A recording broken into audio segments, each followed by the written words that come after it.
వారి సంతోషమును వృద్ధిపరచుచున్నావు. కోతకాలమున మనుషులు సంతోషించినట్లు, దోపుడు సొమ్ము పంచుకొని వారు సంతోషించినట్లు వారు నీ సన్నిధిని సంతోషించుచున్నారు. మిద్యాను దినమున జరిగినట్లు వారు బరువు కాడిని నీవు విరిచి ఉన్నావు. వాని మెడను కట్టుకర్రను, వాని తోలు వాని కొరడాలను విరిచి ఉన్నావు. యుద్ధపు సందడి చేయు యోధులందరి జోళ్లను, రక్తములో పొరలింపబడిన వస్త్రములను అగ్నిలో వేయబడి దహించబడును. ఏలయనగా మనకు శిశువు పుట్టెను, మనకు కుమారుడు అనుగ్రహింపబడెను. ఆయన భుజముల మీద రాజ్యభారం ఉండును.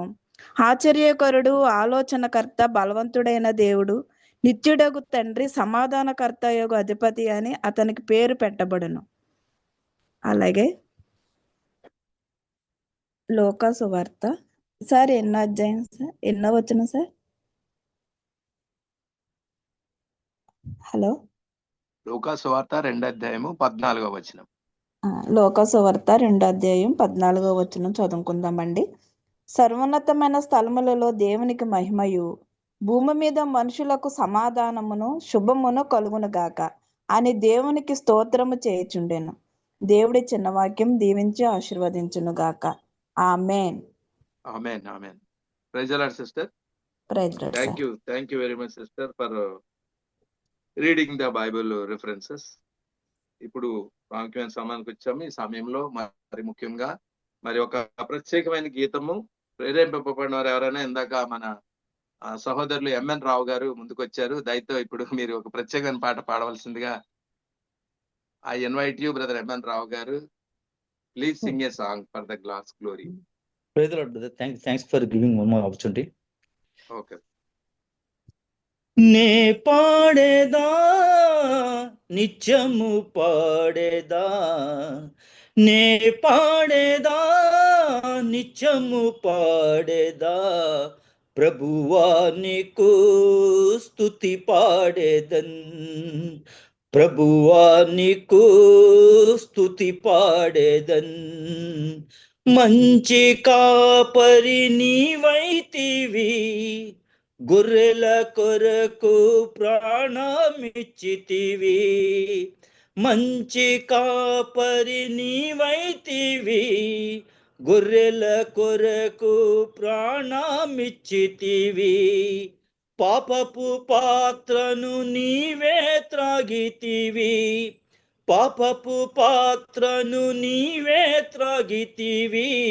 రక్షణ పాత్రను నాకొసగితేవి, రక్షణ పాత్రను నాకొసగితేవి. హర్షించి ప్రభు పాడేదన్, హర్షించి ప్రభు పాడేదన్, నే పాడేదా నిత్యము పాడేదా, ప్రభువా నీకు స్తుతి పాడేదన్. గొప్ప కాపరి తోడయ్యున్నావు, ప్రతి అవసరతలు తీర్చుచున్నావు.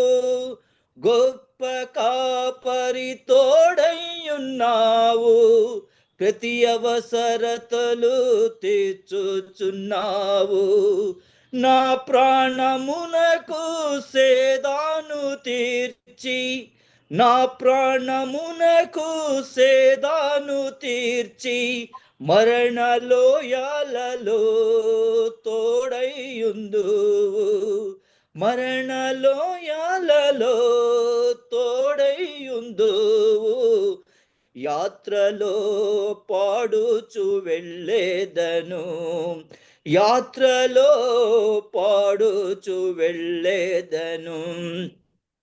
నే పాడేదా నిత్యము పాడేదా, ప్రభువా నీకు స్తుతి పాడేదన్. ప్రధాన కాపరి ప్రేమామయుడవు, త్వరగా నీవు ప్రత్యక్షమౌదువు. ప్రధాన కాపరి ప్రేమామయుడవు, త్వరగా నీవు ప్రత్యక్షమౌదువు. మహిమా కిరీటము నాకొసగేదావు, మహిమ కిరీటము నా కొసగేదావు, పరమ నగరామందు నన్నుంచేదావు, పరమ నగరామునందు నన్నుంచేదావు. ఎలుగెత్తి ప్రభు పాడేదన్, ఎలుగెత్తి ప్రభు పాడేదన్, నే పాడేదా నిత్యము పాడేదా, నే పాడేదా నిత్యము పాడేదా, ప్రభువా నీకు స్తుతి పాడేదన్, ప్రభువా నీకు స్తుతి పాడేదన్. Thank you brother, thanks. హల్లెలూయా. Thank you brother, thank you. చక్కని పాట పాడి వినిపించినటువంటి మన సహోదరు లెమన్ రావు గారికి ప్రభువైన యేసుక్రీస్తు నామములో మా యొక్క హృదయపూర్వక వందనాలు తెలియజేస్తున్నాం. ప్రియులారా, మరి ప్రాముఖ్యమైన సమయము దేవుని యొక్క లేఖనముల నుంచి దేవుడు కొద్ది నిమిషంలో మనతో మాట్లాడుటకు దేవుడు సిద్ధపరిచినట్టు దేవుని సేవకులు మరి మనకి ఎంతో కాలంగా ఈ యొక్క పరిచర్యలో మన LIC EPF ఈ ఫెలోషిప్ లో దేవుని మహిమనితో వాడబడుతున్న దైవజనులు పాస్టర్ ఆనంద్ పాల్ గారు. We invite Pastor Anand Pal garu, please share the word of God. Sir, we welcome you, sir.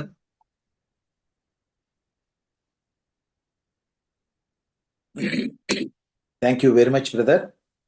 ఈ ప్రశస్త సమయంలో జూమ్ యాప్ లో చేరి వచ్చిన ప్రియులందరికీ కూడా యేసుక్రీస్తు శ్రేష్టమైన నామున నా నిండైన వందనాములు, ఆ రీతిగానే శుభములు తెలియచేయుచున్నాను. ప్రియులరా, ఈ సాయంకాల సమయంలో యావత్ ప్రపంచం ఆశతో ఎదురు చూసే రీతిగా మనం కూడా ఎటువంటి మాసంలో ప్రభు యొక్క జనన దినం కోసం ఆశతో ఎదురు చూస్తూ ఉన్నాం. ఎటువంటి మాసం ప్రారంభమై కొద్ది దినాలైంది. ప్రతి సంఘంలో వాతావరణం అంతా కూడా చాలా సంతోషదాయకం ఉంది. కేవలం క్రైస్తవ సంఘాల్లోనే కాదు, వ్యాపార సంస్థల కానించి ఎడ్యుకేషనల్ ఇన్స్టిట్యూషన్స్ కానించి ప్రతి ఒక్కరు కూడా వారి వారి వ్యాపార వృద్ధి కొరకు ఈ పండుగని ఎలా వాడుకోవాలో వాళ్ళు కూడా చక్కగా సిద్ధపడుతూ ఉన్నారు. ప్రియులరా, క్రైస్తవుడిగా దేవుని ఎరిగిన ప్రజలుగా నీవు నేను ఈ వాక్య ధ్యానము చేస్తూ ఆ వాక్య వెలుగులో మన హృదయాలను పరిశీలించుకుంటూ ఇంకా క్రీస్తులో వేరుపారి స్థిరంగా నిలబడి ఆయనకు సాక్షులుగా జీవించి పరలోక దివ్య మహిమలో పాలిభాగస్తులు కావాలని సేవకునిగా నా యొక్క వాంఛ, నా యొక్క ప్రగాఢమైనటువంటి కోరిక. ఇందాక ప్రియ సహోదరి ప్రార్థించిన రీతిగా ప్రభు యొక్క మొదటి రాకడ పండగను ఎంతో సంబరంగా సంతోషంగా జరుపుకోవటానికి కాదు, కానీ మనందరం కూడా ప్రభు యొక్క రెండవ రాకడలో ఎత్తబడే గుంపులో ఉండడానికి వధువైన సంఘముగా సిద్ధపాటు కావాలని నా యొక్క ఆశ. చదవబడిన లేఖన భాగంలో నుంచి కొన్ని మాటలు మనం ధ్యానం చేయడానికి ప్రయత్నిద్దాం. మీకు అందరికీ తెలిసినటువంటి లేఖన భాగమే ప్రవచన గ్రంథమైనటువంటి యెషయాలో భక్తుడు ఈ రీతిగా రాస్తూ ఉన్నాడు. 9వ అధ్యాయంలో, అయినను వేదన పొందిన దేశం మీద మబ్బు నిలవలేదు. అంటే వేదన ఉన్న సమయంలో కనీసం మబ్బు అయినా ఉంటే, అంటే ఆ మబ్బు యొక్క విలువ ఎవరికి తెలుస్తుందంటే భయంకరమైన ఎండలో ప్రయాణం చేసేటటువంటి ఆ ప్రయాణికుడికి. కానీ ఆ ఎండ వేడి మీద తట్టుకోలేక ఎత్తి మీద ఏ విధమైన ఆధారం లేక ఉన్న సమయంలో కనీసం కొంచెం మబ్బు ఉంటే చల్లదనం ఉంటుంది కదా అని ప్రాణి ఆశతో ఎదురు చూస్తూ ఉంటాడు. ఆ సమయంలో మబ్బు యొక్క విలువ చాలా ఉన్నతంగా కనిపిస్తుంది. ఎంతో వేదనలోనూ దుఃఖంలోనూ శ్రమలోనూ బాధల్లో ఉన్నటువంటి ఆ యావత్తు ఇశ్రాయేలు ప్రజలు వేదనతో ఆశతో చూస్తూ ఉన్నప్పుడు ప్రవచనకర్త ఈ మాట రాస్తున్నాడు. అయినను వేదన పొందిన దేశం మీద మబ్బు నిలవలేదు. అంటే ఏ విధంగా కూడా నిరీక్షణకు ఆస్పదం లేని పరిస్థితులు ఉన్నాయి. ఎవరు కూడా జాలి చూపేవారు లేరు. భయంకరమైన ఇరుకులలో ఇబ్బందులలో ఉన్న సమయాలలో కింద మాట చూస్తే పూర్వకాలంన ఆయన జెబూలూను దేశమును నఫ్తాలి దేశమును అవమానపరిచెను. ఆయననగా తండ్రి అయిన దేవుడు ఈ ఇరు ప్రాంత ప్రజలని ఆయన అవమానపరిచాడు. పూర్వకాలము అనగా ఆ పాత నిబంధన కాలము. అలాగే ఆయన అంటాడు కదా, పూర్వకాలమున ఆయన అనగా పాత నిబంధన కాలమున ధర్మశాస్త్ర అందుబాటులో ఉన్న కాలాన జెబూలూను దేశము, జెబూలూను అనే మాటకు అర్థం ఏంటంటే ఆ నివసించు స్థలము. పేరు బాగుంది, కానీ అక్కడున్న ప్రజలకి ఏముందంటే వేదన ఉంది. కారణం, దేవుడు ఆ యొక్క ప్రాంతాన్ని అవమానపరిచాడు. రెండవదిగా నఫ్తాలి. ఈ నఫ్తాలి అనే మాటకు అర్థం ఏంటి అంటే పోరాటము. ఒకటి నివసించే స్థలముగా ఉంది జెబూలూను, నఫ్తాలి పోరాట స్థలముగా పేరున్నప్పటికీ కూడా ఇరు ప్రాంతాలలో కూడా నెమ్మది లేని పరిస్థితులు ఉన్నాయి.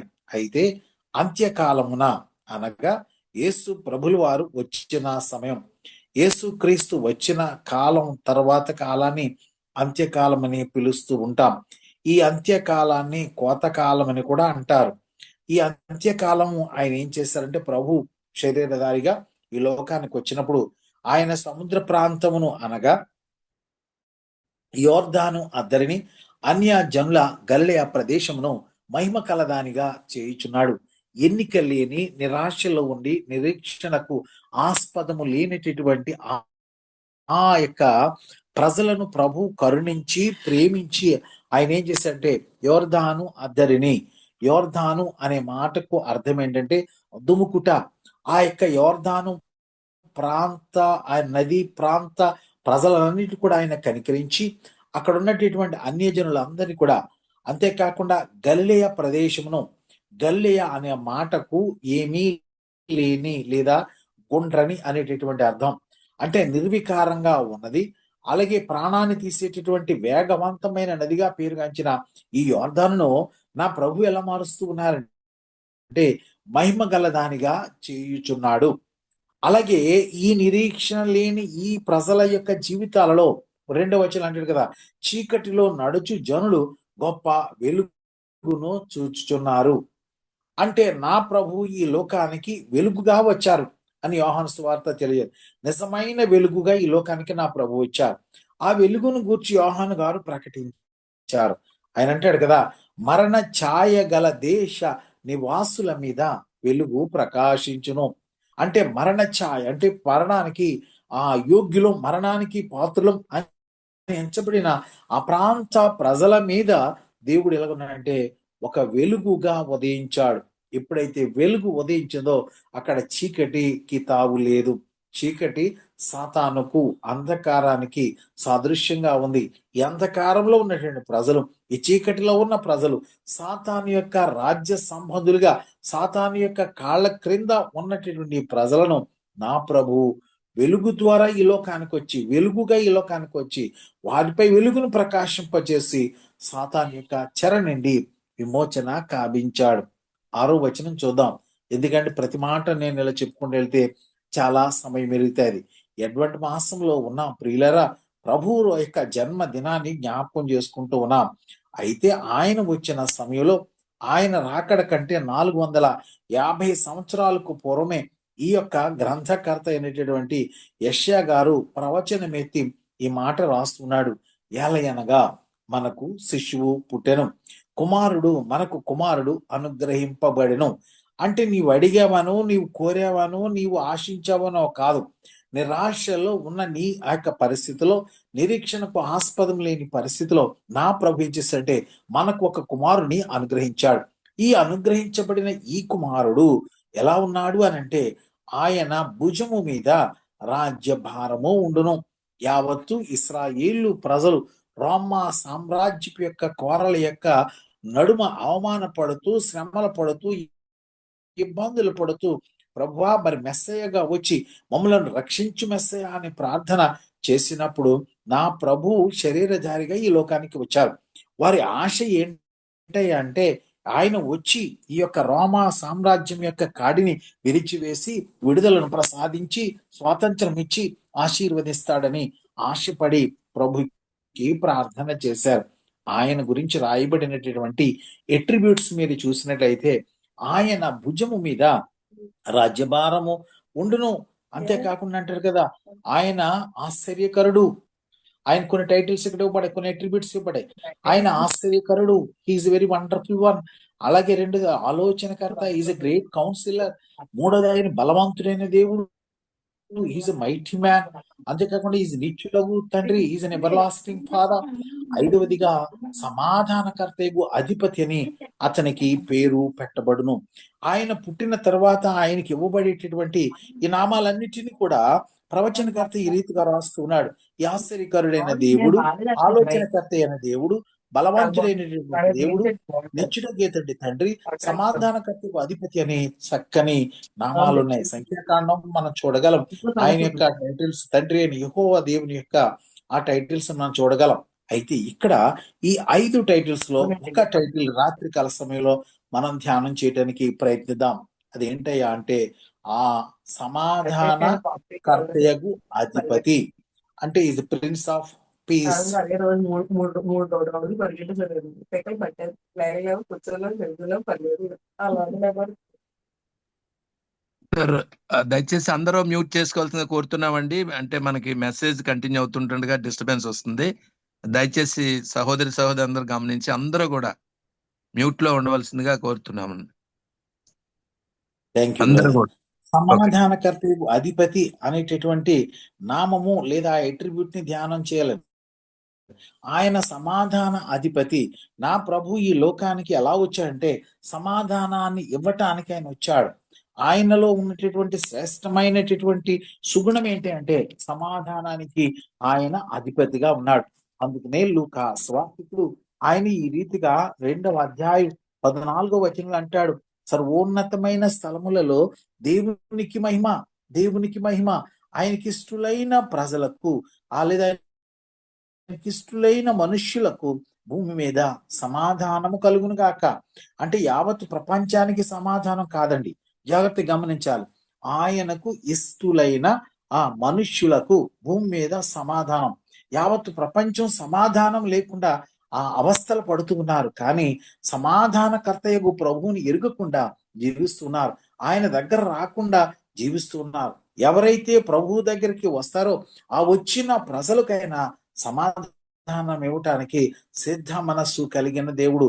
సర్వోన్నతమైన స్థలములలో దేవునికి మహిమ, యావత్ దూతాళి ఈ రీతిగా ప్రభుని కొనియాడుతూ ఉన్నారు. అంటారు సర్వోన్నతమైన ప్రత్యున్నతమైన స్థలాల్లో దేవునికి మహిమ. అంతేకాకుండా ఆయనకి ఇష్టులైన మనుషులకు ఈ భూమి మీద సమాధానం కలుగును గాక. ఎంతో మంది నాయకులు, ఎంతో మంది రాజ్యాధికారులు, ఎంతో మంది ప్రధానులు, ఎంతో మంది ప్రజలను పాలించే నాయకులు మేము శాంతి ఇస్తామని వస్తున్నారు, కానీ శాంతిని ఇవ్వలేకపోతూ ఉన్నారు. కారణం ఏంటంటే శాంతి కర్త అయినటువంటి, ఈ శాంతికి ఆధారభూతులైనటువంటి ఆ ప్రభు వారి హృదిలో లేక వారు కలిగి ఉండలేని కారణాన ఈ లోకానికి వారు శాంతిని ఇవ్వలేని స్థితి ఉంటుంది. ప్రియ నేస్తమా, జాగ్రత్తగా విశేష జ్ఞానం కలిగిన మీరు ఆ జ్ఞానవంతుడైన ఆ ప్రభువుని, ఆ యొక్క సర్వోన్నతుడైన ఆ దేవుని, ఆ సమాధానకర్త అధిపతిని కలుసుకుంటే ఎంత మేలు. ప్రియ తల్లి, ప్రియ చెల్లి, ప్రియ బ్రదర్, దయచేసి ఆలోచించండి. మీరెంతో చక్కగా మీ ఉద్యోగ స్థలాల్లో మంచి స్థితిలో మీరు ఉండవచ్చు, చక్కగా దేవుని చేత ఆశీర్వదించబడి ఉండవచ్చు. నిజమైన సమాధానం మీరు పనిచేసే స్థలాల్లో కలిగి ఉంటున్నారా? నీ కుటుంబంలో సరైన సమాధానంతో నీవు జీవిస్తూ ఉన్నావా? అయితే నా ప్రభు అంటాడు కదా, నేనేం చేస్తాను అంటే నీకు నా ప్రభు, ఆయన సమాధానానికి అధిపతి. అయితే ఈ సమాధానాన్ని మనం వెంటాడాలంటే ఆచార సంబంధమైన పండుగను మనం ఆచరించటం కాదు, కానీ ఆత్మ సంబంధంగా నిజ దేవుని కలిగి జీవించాలి. అంటే క్రైస్మస్, క్రీస్తు అనగా అభిషక్తుడు, మాస్ అనగా ఆరాధన, అభిషక్తుని ఆరాధించాలి. ఆ యొక్క సత్యవంతుడైన ఆరాధికుని మనం ఆరాధించాలి. మీకు ఏ జ్ఞానం ఈ రాత్రికాల సమయం ఉందో నాకు తెలియదు, కానీ ప్రభు యొక్క జ్ఞానం కావాలని సేవకునిగా నేను ప్రాధేయపడుతూ ఉన్నాను. అట్టి జ్ఞానం మనకు లేకపోతే ప్రభువా మీ జ్ఞానాన్ని మాకు దయచేయమని ప్రార్థన చేయాలి. ఈ లోక జ్ఞానము దేవుని దృష్టికి వెర్రితనమని పౌలు గారు చాలా స్పష్టంగా చెప్పారు. మీలో చాలా మంది విశేష జ్ఞానం కలిగి ఉండవచ్చు, ఎందుకంటే అంత జ్ఞానం లేకపోతే ఈ సెక్యులర్ కంట్రీలో అంతా మీరు మెరిటోరియస్ కాకపోతే ఎల్ఐసిలో మీరు ప్రవేశించలేరు. నేను జాయిన్ అయినప్పుడు ఓన్లీ మేము అనేవాళ్ళు, మాకు అనేవారు only the cream of the society will join in LIC అని ఒక నానుడి ఉండేది. కారణం ఏంటంటే ఎంతో విశేష జ్ఞానం కలిగిన వారు, మంచిది, అట్టి జ్ఞానం కలిగిన వారే ఎల్ఐసియన్స్ గా లేదంటే ఎల్ఐసిలో ఉద్యోగస్తులుగా ఉంటూ ఉన్నారు. ఈ లోక జ్ఞానం మనకు మంచిదే, శరీర సంబంధమైన పోషణ నిమిత్తం ఈ జ్ఞానం మనకి ఆధారమే. కానీ ఆత్మ సంబంధమైన జ్ఞానం మనకు కావాలి. అందుకనే ప్రవచనకర్త అంటాడు, నా ప్రజలు నశించిపోతున్నారు. ఎందుకు నశించిపోతున్నారు తెలుసా? వారికి నా గురించిన జ్ఞానము లేక వారు నశించిపోతున్నారని ఆయన విలపిస్తూ ఆ మాట రాస్తూ ఉంటాడు. ప్రియ నేస్తమా, యేసు ప్రభువుని చూడటానికి వచ్చిన ఆ జ్ఞానులకి ఏ జ్ఞానం ఉంది అంటే, వారు ఎంత తర్క శాస్త్రజ్ఞులైనప్పటికీ వారు ఏహలోకంగా వారు మంచి ఖగోళ శాస్త్రజ్ఞులు అయినప్పటికీ కూడా, జ్ఞానులు అని పిలువబడినప్పటికీ కూడా వారికి ఉన్న జ్ఞానం ఏంటంటే ఆ యొక్క నక్షత్ర రాశిని గురించిన జ్ఞానం ఉంది, లేదా జ్యోతిష శాస్త్ర జ్ఞానం ఉంది, లేదంటే మిగతా కాల జ్ఞానాన్ని కలిగిన వారు, కానీ స్థల జ్ఞానం లేదండి వారికి.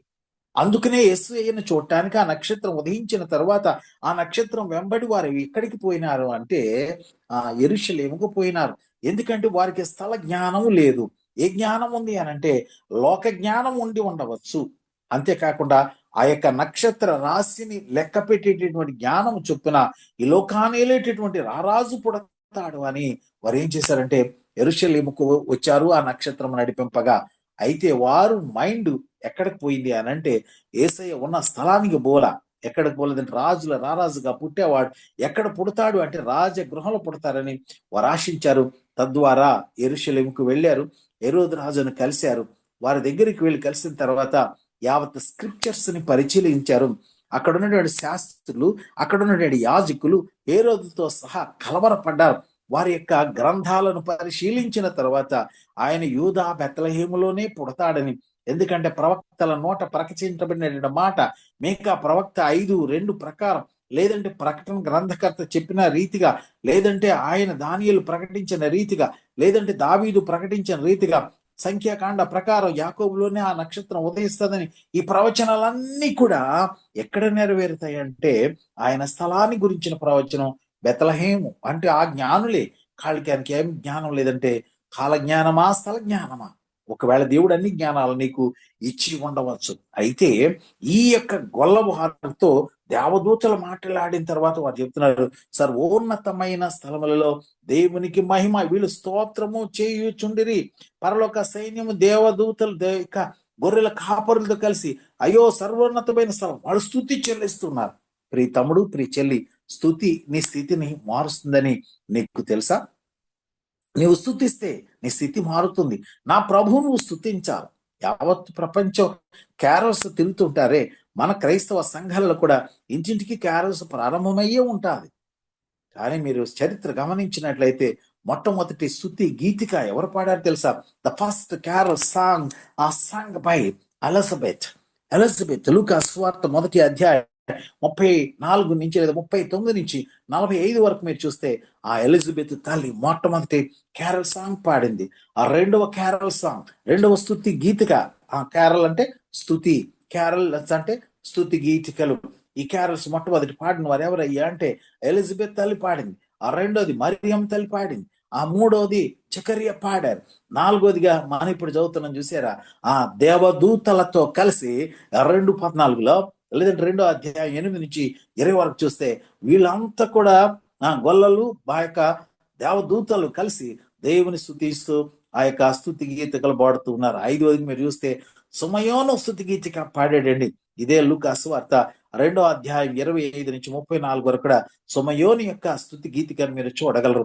అంతేకాకుండా 6వదిగా అన్న ప్రవక్తిని, ఆమె ప్రవక్తిని ప్రభు రాక కొరకు ఆశతో ఎదురు చూస్తే గొప్ప భక్తురాలు.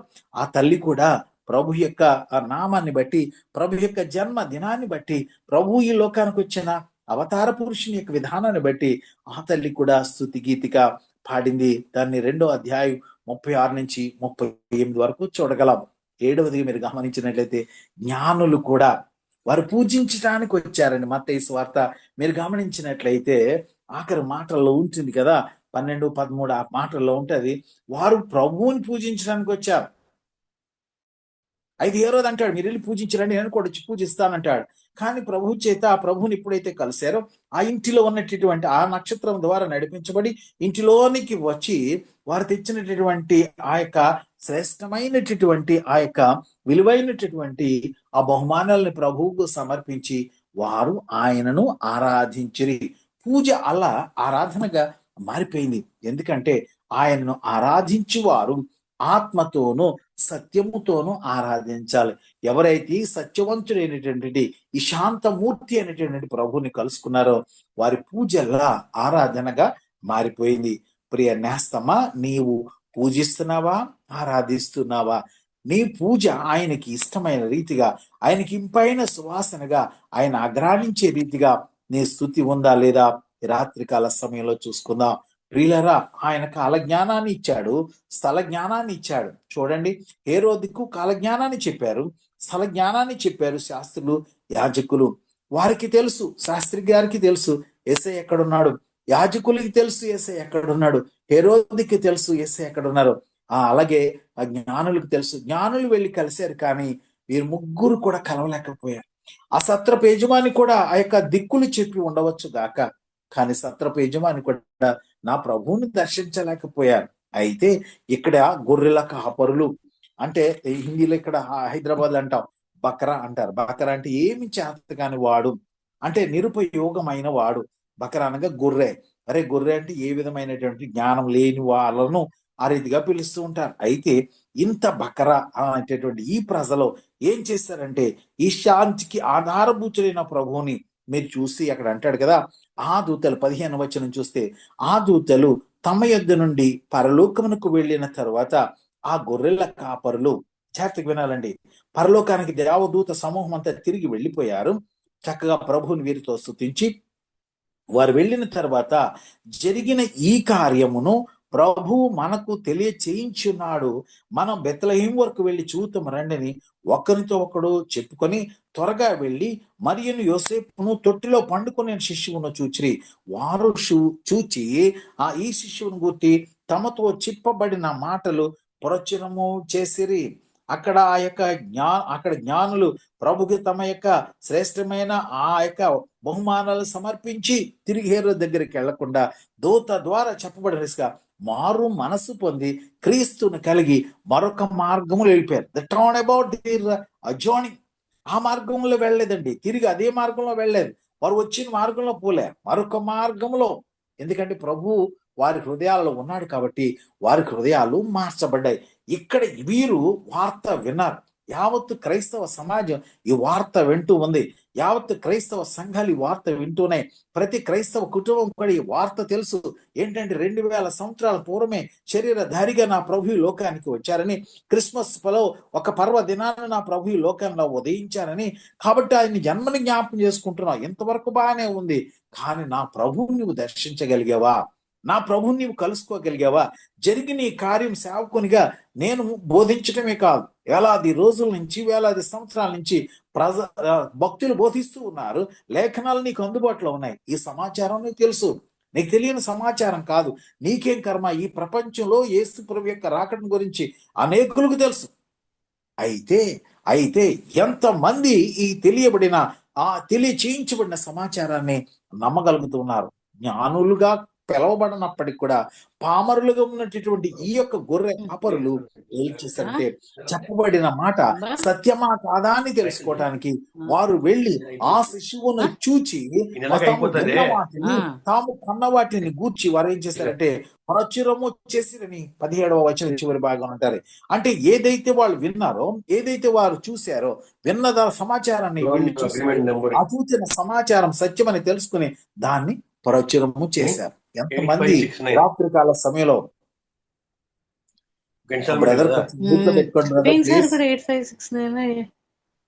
అమ్మా కొంచెం చెల్లి కొంచెం మ్యూట్ లో పెట్టుకోమా ప్లీజ్. కొద్ది మ్యూట్ లో పెట్టుకోండి అమ్మా అందరూ, దయచేసి అందరూ కూడా సహకరించాలని కొద్ది మ్యూట్ లో పెట్టుకోవాలని మీకు మనవి చేస్తున్నాం ప్రియులరా. Thank you sister. ప్రియులరా, ఇంత జ్ఞానం లేకపోవచ్చు కాక, కానీ వారు వెళ్ళి ప్రభువుని దర్శించారు. వారు ఏదైతే దూతల ద్వారా చెప్పబడిన సమాచారం విన్న సమాచారం తమ కనుల ద్వారా చూశారు. దాన్ని ఏం చేశారంటే లోకానికి తెలియజేశారు. అందుకే నవ నిబంధనలో విలాపవాక్యాలు అని పేరుగాంచిన ఒక గ్రంథం ఉంది.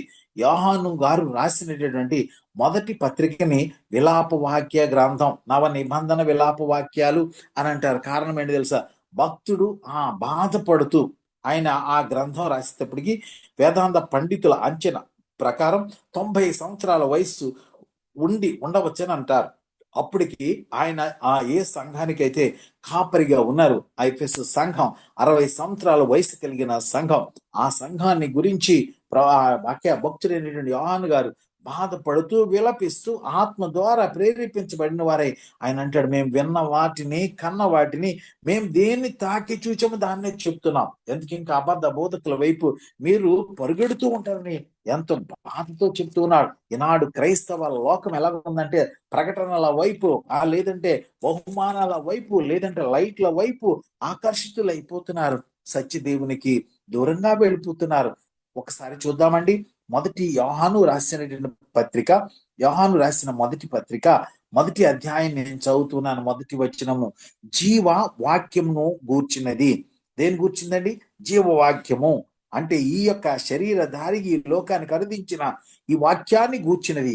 ఆది నుండి ఏది ఉండెనో, మేమేది వింటిమో, కన్నులార ఏది చూచితిమో, ఏది నిదానించి కనుగొంటిమో, మా చేతులు దేనిని తాకి చూచెనో అది మీకు తెలియచేయుచున్నా. చూడండి, వాట్ ఏ వండర్ఫుల్ డిక్లరేషన్. అయితే ఆయన ఎంత చెప్తున్నాడు? నేనేదో ఒక స్టోరీ చెప్పట్లేదు, ఏదో నేను కథ చెప్పట్లేదు. మేమేది విన్నామో, మేమేది చూచామో, మేమేది కనుగొన్నామో, మేమేది తాకి చూచామో అది మాత్రమే మీకు చెప్తూ ఉన్నా. ప్రియులారా, అది దేన్ని గురించిన సమాచారం అంటే ఇది జీవ వాక్యం గురించిన సమాచారం. కాబట్టి మేము విన్నది మీకు చెప్తూ ఉన్నప్పుడు మీరు ఆత్మీయ భ్రష్టత్వంలోనికి వెళ్ళకుండా మీరేం చేయాలంటే ఆత్మలో దానిని గ్రహించి మీరు శరీరధారులుగా బలవంతులు కావాలి. ఆత్మీయంగా మీరు వృద్ధిలోనికి రావాలి. కానీ తప్పు బోధల వైపు మీరు తిరిగిపోకుండానే బాధపడుతూ ఆయన ఆ మాటలు రాస్తూ ఉన్నారు. ప్రియ నేస్తమా, ఆయన ఈ లోకానికి సమాధానాన్ని ఇవ్వటానికి వచ్చారు. ఆయన సమాధాన అధిపతి, ఆయన పేరుగార్చారు. ప్రియులారు, మీరు గమనించినట్లయితే ఇదే అధ్యాయం మీరు అక్కడ 29వ వచనాన్ని మీరు చూసినట్లయితే అక్కడ అంటాడు కదా, సుమయోను ప్రవక్త ఈ రీతిగా రాస్తూ ఉన్నాడండి. సుమయోను అక్కడ భక్తుడు ఆశతో ప్రభు యొక్క రాకడ కొరకు ఎదురు చూసేటటువంటి ఆయన అంటాడు కదా, నాథా ఇప్పుడు నీ మాట చెప్పున సమాధానముతో నీ దాసుని పోనిచ్చుచున్నాం. You're permitting your let out your servant to go in peace. ఎందుకంటే నాకు ఇప్పుడు నాకు సమాధానం లేదు. ఎందుకంటే నీవు నాకు కనిపిస్తే తప్ప, నీవు పుడితే తప్ప, నీవు ఈ లోకానికి వస్తే తప్ప నేను సమాధానంతో పోలేను తండ్రి. కారణం ఏంటంటే సమాధానానికి మీరు అధిపతి అని అక్కడ ఆయన తెలియజేస్తున్నాడు. ఈ లోకంలో సుమయోను చేసినటువంటి ఆ చక్కని ప్రార్థన మీరు గమనించండి. లోకాల్లో సమాధానాన్ని గురించి నా ప్రభు అంటాడు. మీకు అందరికీ తెలిసినటువంటి శ్రేష్టమైన మాట మత్తయి సువార్తలో ఉంటుంది. మీరు ధన్యతల గురించి తెలుసు కదా. ధన్యతలో ప్రభు చెప్తారు. 5వ అధ్యాయం మత్తయి సువార్త 5వ అధ్యాయం 9వ వచనంలో ఈ రీతిగా వ్రాయబడి ఉన్నది, సమాధాన పరచువారు ధన్యులు, వారు దేవుని కుమారులు అనబడుదురు. సమాధాన పరచువారు ధన్యులు, వారు దేవుని కుమారులు అనబడుదురని శ్రేష్టమైన రీతిగా ధన్యతలో ప్రభు కొండ మీది ప్రసంగంలో తెలియజేశారు. మీరు గమనించినట్లయితే ఇక్కడ అంటాడు కదా, సమయం అంటాడు, నాథా నాకు సమాధానం లేదు, నీ దాసుడైన నన్ను నీవు సమాధానంతో పోనిస్తున్నావు. నీవు వాటి సమాధానము కలిగి ఉన్నామా? మొట్టమొదటిగా సమాధానం మన వ్యక్తిగత జీవితంలో మనకు కావాలి. అంటే నీ ఆత్మకు, నీ యొక్క అంతరాత్మకు, నీ యొక్క శరీరానికి సమాధానం ఉందా? అసమాధాన స్థితిలో మీరు ఉన్నారు. మీ శరీరం ఒకటి ఆశిస్తూ ఉండొచ్చు, మీ కన్నులకు ఒకటి ఆశిస్తూ ఉండొచ్చు, నీ ఆత్మ మరొకటి. నీలో ఏం కలిగి ఉండాలంటే సమాధానాన్ని కలిగి ఉండాలి. అంతేకాకుండా నీవు ఈ లోకంలో ఉన్న నీ సహోదరులతో సమాధానాన్ని కలిగి ఉండాలి. అంతేకాకుండా మూడవదిగా నీవు ఈ లోకంలో ఉన్నటువంటి సంఘంతో, సమాజంతో, నీ కొలీగ్స్తో, నీ సహోదరులతో, నీ కుటుంబంతో సమాధానంతో జీవించడం మాత్రమే కాకుండా నీవెవరితో సమాధానం కలిగి ఉండాలంటే నా ప్రభుతో సమాధానపడి జీవించాలి. ఎందుకంటే ఆయనతో సంధి లేకుండా, ఆయనతో సమాధానం లేకుండా నీవు పరలోక వారసత్వాన్ని పొందలేవు. ప్రభుతో సమాధానం లేకుండా పరలోక వారసత్వాన్ని పొందలేము అనే సత్యాన్ని మనం గ్రహించాలి. మీరే మత్తయి సువార్త 5వ అధ్యాయాన్ని మీరు చూసినట్లయితే మన యొక్క సత్క్రియ సమాధాన సంబంధమైనదా కాదా, ఈ లోకం గమనిస్తూ ఉంటుంది. మీరు పనిచేసే స్థలంలో, మీ ఉద్యోగ స్థలంలో మీరు కస్టమర్ సర్వీస్ లో ఉన్నారా, లేదంటే ఏజెంట్ సర్వీస్ లో ఉన్నారా, లేదంటే పాలసీ హోల్డర్ సర్వీస్ లో ఉన్నారా, మీరు ఏ సేవా సంబంధమైనటువంటి పరిస్థితిలో మీరు ఉన్నప్పటికీ కూడా, లేదంటే ఈ లోకంలో జీవించేటప్పుడు మీ క్రియలను గురించి ఈ రీతిగా రాస్తూ ఉంటాడు. చూడండి, మత్తయి సువార్త 5వ అధ్యాయం 16వ వచనం చూస్తుంటే, మనుష్యులు మీ సత్క్రియలను చూచి పరలోకమందున మీ తండ్రిని మహిమపరచున్నట్లు వారి ఎదుట మీ వెలుగు ప్రకాశింపనీయుడి. యావత్ క్రైస్తవుడు ఈ లోకానికి నక్షత్రం అని పౌలు గారు చెప్పారు. పత్రికలు ఆయన చెప్పిన రీతిగా ప్రతి నక్షత్రము కూడా ప్రకాశించబడాలి. వెలుగు ప్రకాశించిన వారు నీవు ఈ లోకాల్లో జీవించే సమయంలో నీతి సూర్యుడైనటువంటి యేసు ప్రభు యొక్క ప్రకాశాన్ని నీవు పొంది ఆ ప్రకాశము ద్వారా ఈ లోకంలో నీ వెలుగుని ప్రకాశింప చేయాలి. నక్షత్రాలు స్వయం ప్రకాశకములు కావు. They are not self luminous. ఏం చేస్తాయంటే ఆ శక్తిని సూర్యుని నుంచి గ్రహించి అవి తిరిగి వెలుగును వెదజల్లుతూ ఉంటాయి. అలాగే మనం కూడా నీతి సూర్యుడైనటువంటి యేసు ప్రభుల వారి నుంచి ఆత్మశక్తిని గ్రహించి సమాధాన శక్తిని గ్రహించి ఈ లోకంలో మనం సమాధానాన్ని ఇవ్వగలం. అప్పుడే ఇంటర్నల్ గా మనలో శాంతి, రెండవదిగా మన సహోదరులతో శాంతి కలిగి జీవించగలం. అంతేకాకుండా ఈ లోకంలో ఎదుటి వారికి శాంతిని ఇవ్వగలం. తద్వారా దేవుని కుమారులు అనబడదాం. ఎప్పుడంటే నీవు నేను కూడా నా ప్రభుతో సమాధాన పడినప్పుడు. ఈ క్రైస్తవ పరిచర్య, క్రైస్తవ సహవాసము సమాధాన పరిచర్య. సమాధానం లేకుండా నా ప్రభు పని చేయలేం. సేవకుడైన నేనా, లేదంటే విశ్వాసులైన మీరా, ఎవరైనా కానీ మనమందరం కూడా సమాధానము కలిగి జీవించాలి. ఎందుకంటే మనం ఆరాధిస్తున్న ప్రభులు వారు సమాధానానికి అధిపతి అయి ఉంటూ ఉన్నాడు. ప్రియులారా, అదే రీతిగా ఈ 5వ అధ్యాయం మీరు చూసినట్లయితే 24వ వచనంలో ప్రభు నేరుగా చెప్తూ ఉన్నారు. యేసు ప్రభు చెప్పేది ఇది ఉపమానం కాదండి. కిందకి మీరు ఇప్పుడు చదివిన లేఖన భాగంలో కొద్దిగా క్రిందికి చదివినట్లయితే 24వ వచనంలో ఆయన అంటాడు కదా, అర్పణ ఇచ్చే సమయంలో నా ప్రభు చాలా కఠినంగా ఈ మాట చెప్తూ ఉన్నాడు.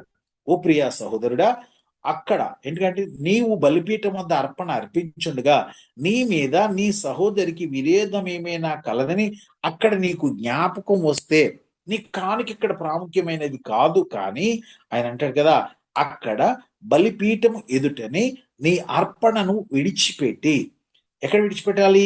ఎక్కడైతే నీవు అర్పణ అర్పించడానికి వెళ్ళావో, ఆ వేదిక దగ్గరికి వెళ్ళావో, లేదా బలిపీఠం దగ్గరికి వెళ్ళావో, అర్పణను అక్కడ విడిచిపెట్టి ఆయన చేయమన్నది మొదట వెళ్ళి నీ సహోదరునితో సమాధాన పడుము. అటు తర్వాత వచ్చి నీ అర్పణను సమర్పించు లేదా అర్పించు. ఎంత కొంచెం కఠినంగా ఉంటది కదా. పర్టికులర్ గా ఏ సేవకుడే నీ మాట చెప్పగలడా? చాలా మంది దేనికోసం ఆశతో చూస్తారంటే అర్పణల కోసమే ఆశతో చూస్తూ ఉంటారు. కానీ నా ప్రభు అంటాడు, నీ సహోదరుని ఎడల నీకు ఏదైనా కొంచెం ఆయాసం ఉన్నట్లయితే వెంటనే నీ అర్పణ ఇక్కడ విడిచిపెట్టి ఆయన దగ్గరకు వెళ్ళి సమాధాన పడి వచ్చి నీ అర్పణను సమర్పించమని చెప్తున్నారు. ఎందుకంటే ప్రభు బోధ కఠినమైన బోధ, ఖచ్చితమైన బోధ.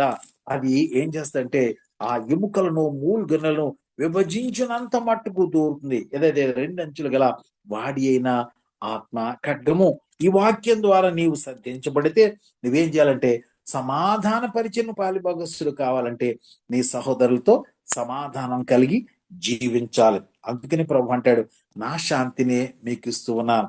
చూద్దామంటే ఒకసారి యోహాను సువార్త 14వ అధ్యాయం 17వ వచనాన్ని మీరు చూసినట్లయితే ఇక్కడ లేఖనము ఈ రీతిగా సెలవిస్తుంది. లోకము ఆయనను చూడదు, లోకము ఆయనను చూడదు. 14:27 చూద్దామండి. 14:27 శాంతి మీకు అనుగ్రహించి వెళ్ళుచున్నాను, నా శాంతిని మీకు అనుగ్రహించుచున్నాను. లోకం ఇచ్చినట్లుగా నేను మీకు అనుగ్రహించుట లేదు. మీ హృదయమును కలవరపడనీయకుడి, వెరవనీయకుడి. ఎందుకంటే మీరు కలవరాన్ని చెందవలసిన అవసరత లేదు, మీరు వెరవవలసిన అవసరత లేదు. నా శాంతిని మీకు అనుగ్రహించి వెళ్ళుచున్నాను. సమాధానం ఇక్కడ అంటాడు కదా, 3 మీరు కింద ఫుట్ నోట్ చూస్తే శాంతి లేదా సమాధానం ఈ పర్యాయ పదాలుగా ఉంటాయి.